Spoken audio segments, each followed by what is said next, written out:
Lasetti Pro 8 geldi sizlərə dostlar. 2011-ci il maşinimiz. Gentra qılınğan. Metan qazları var. Pro 8 motor. Dostlar.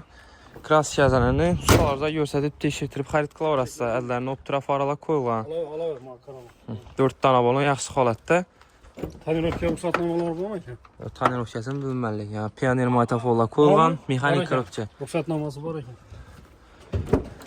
Nexia'nın pulu dostlar, Nexia'nın. Neçə zaman verəmiz? 68. 68 milyon zaman verəmiz 2011-ci il Lasetti Gentra qılınğayla. Bu şansdan ünümlü faydalanıqlarla. Motoru Aptol yem idi. Metan qazı var. Xadavaylaram zor ekan, edək görürük. Edək gördünüz mi? Xadavaylaram zor ekan. Diskelərəm Midnight.